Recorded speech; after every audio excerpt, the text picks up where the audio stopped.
नमस्कार मु हर्ष परीक्षा मोर यूट्यूब चैनल को आपको स्वागत जनाऊँगी।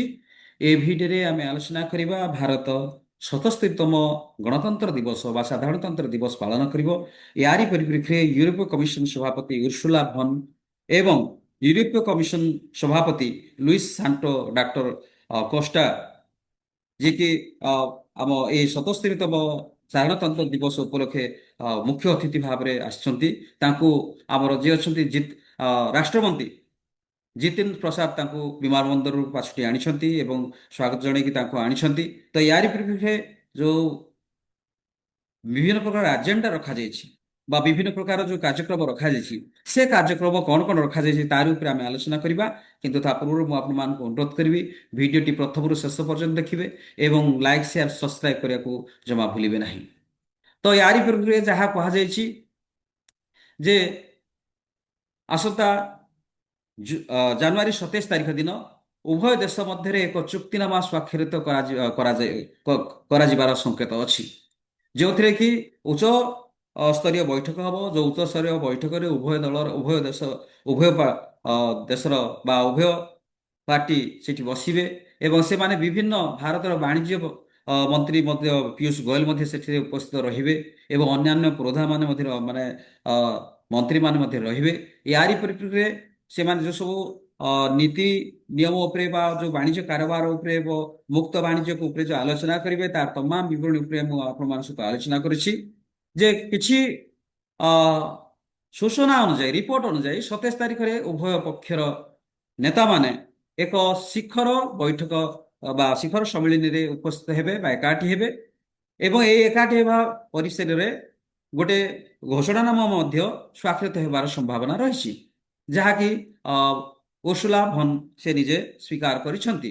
ତ ୟାରି ପରିପ୍ରେକ୍ଷୀରେ ସେଇ ମିଟିଂରେ ବିଶେଷ କରି ରହିବେ ବାଣିଜ୍ୟ ମନ୍ତ୍ରୀ ପୀୟୁଷ ଗୋୟଲ, ଯିଏକି ନିଜ ବିବୃତ୍ତିରେ କହିଛନ୍ତି ଏହା ହେଉଛି ସମସ୍ତ ଚୁକ୍ତିର ଗୋଟେ ଜନନୀ, ଯାହାକି ଉଭୟ ଅପକ୍ଷର ପ୍ରାୟ 2 ଦଶନ୍ଧି ଧରି ଯେଉଁ କଠିନ ଅଧ୍ୟବସାୟ ବା ପରିଶ୍ରମ କରିକି ଯେଉଁ ପ୍ରକାର ଚିନ୍ତା ବିମର୍ଶ କରି କରାଯାଉଥିଲା ତାର ଶେଷ ସୀମାରେ ଆସି ପହଞ୍ଚି ସାରିଛି ଏବଂ ବର୍ତ୍ତମାନ ପରିପ୍ରେକ୍ଷୀରେ ଯେଉଁ ଗୁରୁତ୍ୱପୂର୍ଣ୍ଣ ବିଷୟବସ୍ତୁ ଉପରେ ଆଲୋଚନା କରାଯିବ ତାହା ହେଉଛି ଆମର ଗୋଟେ ବଡ଼ ଆଚିଭମେଣ୍ଟ। ଏ କଥାଟି ଗୋୟଲ ପୀୟୁଷ ଗୋୟଲ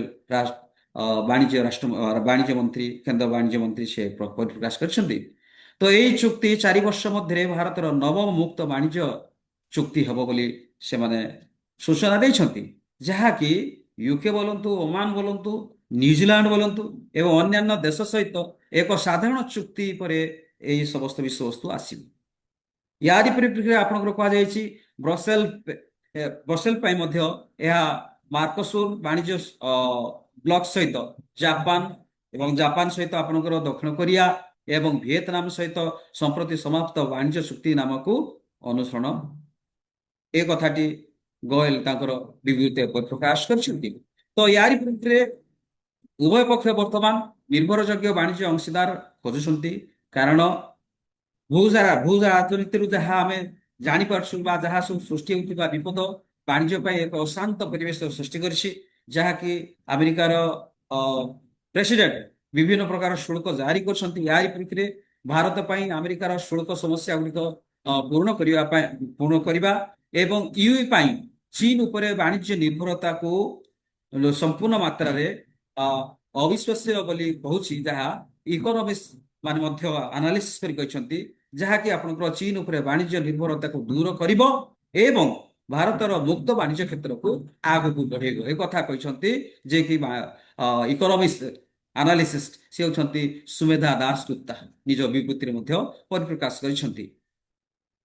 এই ଚୁକ୍ତିନାମା ଭାରତର କୁଖ୍ୟାତ ସୁରକ୍ଷାବାଦୀ କାରାପେସକୁ ଦୂର କରିବା ପାଇଁ ଏକ ନିରନ୍ତର ଏବଂ ଗୁରୁତ୍ୱପୂର୍ଣ୍ଣ ପ୍ରୟାସ ମଧ୍ୟ ହେବ ବୋଲି ଦାସଗୁପ୍ତା ନିଜ ବିବୃତ୍ତିରେ ପରିପ୍ରକାଶ କରିଛନ୍ତି। ତ ୟାରି ପରିପ୍ରେକ୍ଷୀରେ ଭାରତ ସହିତ ଘନିଷ୍ଠ ବାଣିଜ୍ୟ ସମ୍ପର୍କ ୟୁରୋପୀୟ ସଂଘ ପାଇଁ ଗୁରୁତ୍ୱପୂର୍ଣ୍ଣ କାରଣ ଏବଂ ଏହା ବର୍ଦ୍ଧିତ ଆର୍ଥିକ ପ୍ରତିଷ୍ଠା ପାଇଁ ବିଶ୍ୱର ଚତୁର୍ଥ ବୃହତ ଏବଂ ବୃହତ୍ତମ ଅଭିବୃଦ୍ଧିଶାଳୀ ପ୍ରମୁଖ ଅର୍ଥନୀତି ଏବଂ ଏକ ଏହି ବର୍ଷ ଜାପାନକୁ ପଛରେ ପକାଇ ଯାହାକି ଜିଡିପିରେ ଆପଣଙ୍କର ଅଧିକରୁ ଅଧିକ ଅତିକ୍ରମ କରିବାର ସମ୍ଭାବନା ଅଛି, କି ଯାହାକି ଆପଣଙ୍କର $40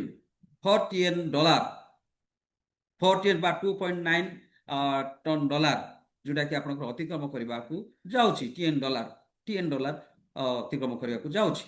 ଯେପରିକି ଭନ୍ ଡେଲ୍ ନିଜ ବାକ୍ୟରେ ବା ନିଜର ବିବୃତିରେ ସେ କହିଛନ୍ତି, ଅର୍ଥନୈତିକ ଫୋରମରେ ତାଙ୍କର ଭାଷଣରେ ସେ ଯେତେବେଳେ କହିଥିଲେ, ୟୁ ବ୍ଲକ ମିଶି 2 ମିଲିୟନ ଲୋକଙ୍କ ଏକ ମୁକ୍ତ ବଜାର ସୃଷ୍ଟି କରିପାରିବେ, ଯାହା ବିଶ୍ୱ GDPର ଏକ ଚତୁର୍ଥାଂଶ ଭାବରେ ପରିଗଣିତ ହେବ ବା ସୃଷ୍ଟି କରିପାରିବ। ଏବଂ ୟାରି ପରିପ୍ରେକ୍ଷୀରେ କ'ଣ କୁହାଯାଇଛି ନା ଦିଲ୍ଲୀ ପାଇଁ EU ପୂର୍ବରୁ ଏହା ସବୁଠାରୁ ବଡ଼ ବାଣିଜ୍ୟ କ୍ଲବ ଏବଂ ଏହି ଚୁକ୍ତି ସାଧାରଣତଃ ପ୍ରଣାଳୀ ଅଗ୍ରାଧିକାର ଭାବରେ ଯୋଉଟାକି GSP କୁହାଯାଉଥିବା ଜିନିଷର ପୁନରୁଦ୍ଧାର ଚିହ୍ନିତ କରିବ, ଯାହା ବିକାଶଶୀଳ ଦେଶଗୁଡ଼ିକୁ EU ବଜାରରୁ ଆସୁଥିବା ଉତ୍ପାଦନ ଗୁଡ଼ିକୁ ଆମଦାନୀ ଶୁଳ୍କ ହଟାଇ ଦିଏ। ତ ୟାରି ପରିପ୍ରେକ୍ଷୀରେ ଭାରତର EUକୁ ପ୍ରାୟ $76 ବିଲିୟନ ସାମଗ୍ରୀ ରପ୍ତାନି କରିବ ଏବଂ 61 ବିଲିୟନ ଆମଦାନୀ କରିବ, ଯାହା ଏକ ବାଣିଜ୍ୟ ସରପ୍ଲସ୍ ଅର୍ଜନ କରିପାରିବ। କିନ୍ତୁ 2023ରେ EU GSP ଲାଭ ପ୍ରତ୍ୟାହାର କରିବା ଅନେକ ଭାରତୀୟ ଉତ୍ପାଦନ ପାଇଁ ପ୍ରତିଯୋଗିତାକୁ ହ୍ରାସ କରିଥିଲା। ଦିଲ୍ଲୀ ଭିତ୍ତିକ ଗ୍ଲୋବାଲ ଟ୍ରେଡ୍ ରିସର୍ଚ୍ଚ ଇନଷ୍ଟିଚ୍ୟୁଟରେ ଅଜୟ ଶ୍ରୀବାସ୍ତବ ନିଜ ବକ୍ତବ୍ୟ ଦେଲାବେଳେ ଏ ସମସ୍ତ ବିବରଣୀ ମଧ୍ୟ ସେ ଉଲ୍ଲେଖିତ କରିଥିଲେ। ତ ୟାରି ପରିପ୍ରେକ୍ଷୀରେ ଯାହା କୁହାଯାଇଛି, ଭାରତ ଚୁକ୍ତିନାମା କୃଷି ଏବଂ ଦୁଗ୍ଧ ଭଳି ରାଜନୈତିକ ଭାବରେ ସମ୍ବେଦନଶୀଳ କ୍ଷେତ୍ରଗୁଡ଼ିକୁ ସୁରକ୍ଷା ଦେବ ବୋଲି ଆଶା କରାଯାଇଛି। ଯେତେବେଳେ ଯେତେବେଳେ କି କାର୍ ବୋଲନ୍ତୁ, ମଦ ଏବଂ ସ୍ପିରିଟ୍ ବୋଲନ୍ତୁ, ଏଇଭଳିକା କ୍ଷେତ୍ରଗୁଡ଼ିକୁ ପର୍ଯ୍ୟାୟକ୍ରମେ ଶୁଳ୍କ ହ୍ରାସ କରାଯିବ, ଯାହା ପୂର୍ବ ଚୁକ୍ତିରେ ଗ୍ରହଣ କରାଯାଇଥିବା ପଦ୍ଧତି ସହିତ ସମାନ। ଏ କଥାଟି ମଧ୍ୟ ସେଥିରେ ଉଲ୍ଲିଖିତ କରାଯାଇଛି। ତ ଭାରତ ନିଜର ସମସ୍ତ ଆଲୋଚନାକୁ ବା ନିଜର ସମସ୍ତ ସମସ୍ୟା ମୁକ୍ତ ବାଣିଜ୍ୟ କ୍ଷେତ୍ରକୁ ଆଲୋଚନା କରିବା ପରିସରରେ ସେ କହିଛନ୍ତି, ଭାରତର ପ୍ରବୃତ୍ତି ହେଉଛି ଅଧିକ ରାଜନୈତିକ ସମ୍ବେଦନଶୀଳ ପ୍ରସଙ୍ଗ ଗୁଡ଼ିକୁ ଆଲୋଚନାର ପରବର୍ତ୍ତୀ ପର୍ଯ୍ୟାୟରେ ପହଞ୍ଚାଇବା, ବାଣିଜ୍ୟ ଚୁକ୍ତିନାମା ଆଲୋଚନା ପାଇଁ ଏକ ପର୍ଯ୍ୟାୟବଦ୍ଧ ଆଭିମୁଖ୍ୟ ଗ୍ରହଣ କରିପାରିବା। ଏହିପରି କରିବା ଦ୍ୱାରା ଚୁକ୍ତିନାମାର ଭୂ ରାଜନୈତିକ, ପ୍ରତିକାରାତ୍ମକ, ଅର୍ଥନୈତିକ ପଦାର୍ଥ ପରି ଗୁରୁତ୍ୱପୂର୍ଣ୍ଣ ଯୋଉଟାକି ବିଷୟବସ୍ତୁ ଯାହା ବାଜପେୟୀ କହିଛନ୍ତି।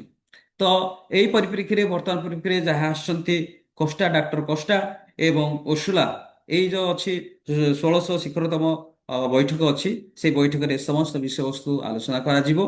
ତ ଏଇଟା ସମସ୍ତେ ସ୍ୱାଗତ କରୁଛନ୍ତି ଏବଂ ବର୍ତ୍ତମାନ ପରିପ୍ରେକ୍ଷୀରେ ଯୋଉ ବିଶ୍ୱ ସ୍ତରରେ ଯୋଉ ଟିକସର ଯୋଉ ଭାର ପଡ଼ିଛି, ତାରି ଉପରେ ଏଇଟା ଗୋଟେ ଏଇ ଚୁକ୍ତିନାମା ଗୋଟେ ଲାଘବ ଆଣିବ ଏବଂ ଭାରତ ବର୍ଷ ପାଇଁ ମୁକ୍ତ ବାଣିଜ୍ୟ କରିବାରେ ବିଭିନ୍ନ ପ୍ରକାର ପ୍ରକ୍ରିୟା ଆରମ୍ଭ କରିବ ବା ସୃଷ୍ଟି କରିବ, ଏ କଥାଟି କୁହାଯାଇଛି। ଭିଡ଼ିଓଟି ପ୍ରଥମରୁ ଶେଷ ପର୍ଯ୍ୟନ୍ତ ଦେଖିଥିବା ହେତୁ ମୁଁ ଆପଣମାନଙ୍କୁ ଧନ୍ୟବାଦ ଦେଉଛି ଏବଂ ଲାଇକ୍, ସେୟାର, ସବସ୍କ୍ରାଇବ୍ କରିବେ ବୋଲି ମୁଁ ଅନୁରୋଧ କରୁଛି। Thank you so much. ନମସ୍କାର।